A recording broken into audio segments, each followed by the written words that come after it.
A very good morning to you, Ben Troy. We are coming to you live from Coast General Teaching and Referral Hospital in Mombasa. We are meeting the striking health workers. Indeed, it is the 13th week since they took the industrial action. Again, having several demands and all grievances, to be precise, from the county government of Mombasa.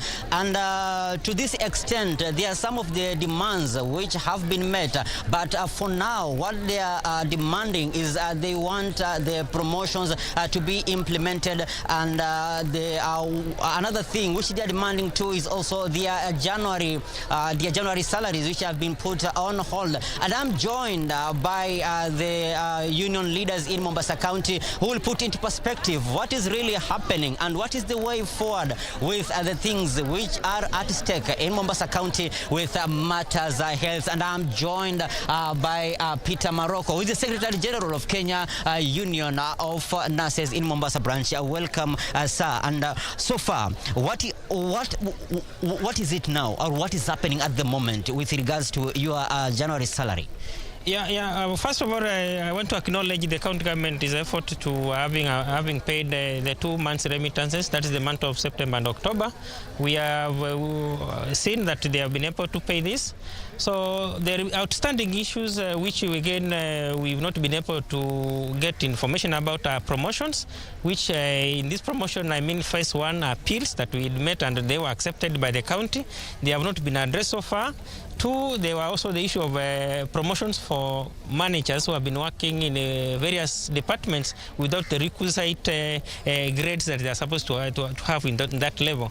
So these are the issues. I think if the county government comes to the table with us, we will be able to sit down and see how best we can handle them. But our demand remains that they should be able to produce those letters of promotions and then ensure that they give us a working plan on how they are going to address the issue the remaining 2 months, that is November and December. Another thing is that majority of our members did not receive their January salaries. Their pay slips were not processed, and again this one puts us in another mini position, in that we also demand that the county looks into this issue before we are able to engage collectively. But what we are saying is that we are very ready to sit down with the county government administration so that we can have a discussion and have a solution to this. At times it reaches a point that we cannot all of us sit on the fence and look at each other as the public suffers.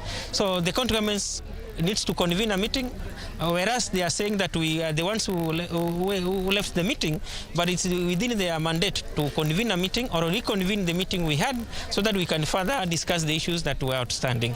Another thing that still remains is that at the national level we had issues that we raised, which again, as we all know, that the Council of Governors through the outgoing chair really remained reluctant and actually had advised counties to take a very strong stand action against the striking health workers. So since there is a change of leadership at the Council of Governors, it's our plea to the Council of Governors chair currently is that we want the chair to look into our issues and find a solution, because whatever we are looking or we're asking for is achievable, and this government has all what is required to ensure that the issues we are asking for are addressed and we get what we're demanding. A risk allowance of 15,000 is too little, depending if you look at the kind of risk we health workers undertake. So 15,000 is a matter of life and death that we as health workers will stick to that until we are able to achieve it. So we want them to take it serious and ensure that we are compensated rightfully as per the international standards. They can also borrow heavily from what Ghana did, what the Americans are doing. They are appreciating their employees very well. Even Uganda here, the other day they were paid a lunch allowance every month, a lunch allowance of 15,000 Ugandan shilling. That's an appreciation for health workers. Yeah. Okay. Thank you so much. That is Non-Secretary General Mr. Peter Marocco, and I'm also joined by KUCO, Secretary General in Mombasa, the Kenya Union of Clinical Officers. Sir, maybe with the issue at hand, what can you say about it? With the issues at hand, okay, as my colleague has said, that we acknowledge they have shown some efforts, but we want to remind them that our demands was that they pay in full. not in phases. So let them pay in full the deductions, and we want to remind them that we are ready to engage them. So let them pay in full, and the issues of the salaries that have been withheld, let them proceed and process those salaries, because now they're opening a Pandora box which will not be closed until when they address our issues. Again, we want to say that the issue of promotions, let them be finalized. We have been very clear on this, that phase 1 promotions were to be finalized by December. We are now in February. So there's no other bargain about this. Let them implement, and then we sit down and discuss. And again, now to the Council of Governors that have just come on board, His Excellency Governor Wambora, let him now offer leadership. Kenyans are suffering, people are suffering.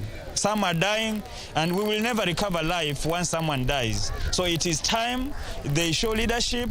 And to the president, who has been able to offer 2 million to the MCAs, I think the healthcare workers are more important than the MCAs, who are just politicians. Let them give us the 15,000. We are not asking for 2 million per person. We are asking for only 15,000. So let them proceed and give us the 15,000 so that we can call off the strike and go back to work. Okay, and last, before I finish, Ben Troy, let's have to hear from the lab officials what they have to say. It is a critical department indeed, and they must be having something to tell us what they really want the county government of Mombasa to work on it. As my colleagues have said, I'm Maingi Moses. I represent the laboratory union. And here we stand. We want first to acknowledge the issues that the county of Mombasa has done. They have been able to pay some arrears of 2 months. And our issues that we presented before them is 100% remittance should be paid. And we also said that issues regarding any intimidation. We consider the issue of January salary payslip delay as an intimidation move. Let there not be other issues. Let us have solutions. We're ready to engage. We're really going to work. The other issues that are nationwide, we want to say that as a union, we need those recognition agreements. Various counties are ready and have shown the will. We are also moving forward to request the county of Mombasa to consider our recognition agreement. And once these things are addressed, we are going to work, and we will appreciate, and we will also be able to serve our people. People are suffering. We are also suffering because we are part of this community. And for 13 weeks, there has been a lot of suffering in this county. And we don't want to be part of this suffering. We want to bring solutions. Therefore, the county government of Mombasa, we are there, we are on the table. Come that we may speak and address our issue, then we resume our work. Thank you very much. Well, that it is from Mr. Maingi himself, who is the Secretary General for the lab technicians in Mombasa County. Of course, as things are right now with the progress, there may be light at the end of the tunnel, and of course, the people of Mombasa will be getting the health services they need. And that's what we have from Mombasa County. And back to you in the studio. I am Michael Mondiga. Thank you so much, Mike, and that has been Mwadiga, our reporter from the coastal region. Remember, Mombasa, the 13th week, the health workers are still on strike, and there they are issuing their statement talking about what they want actually looked into before they can go back to work. Of course, they've talked about their risk allowance and, of course, remittances of their salaries. Some have not gotten their January salaries, and, of course, they want each and everything that they have been demanding to be looked into, for calling upon the new COG chair, Martin Wambora, to actually look into the issue. Remember, health is a devolved function, and they're talking about intimidation, which they are saying should not be, because they are actually fighting for their right. Thank you, Mike. We will be getting a much comprehensive report on the same in our subsequent bulletins. And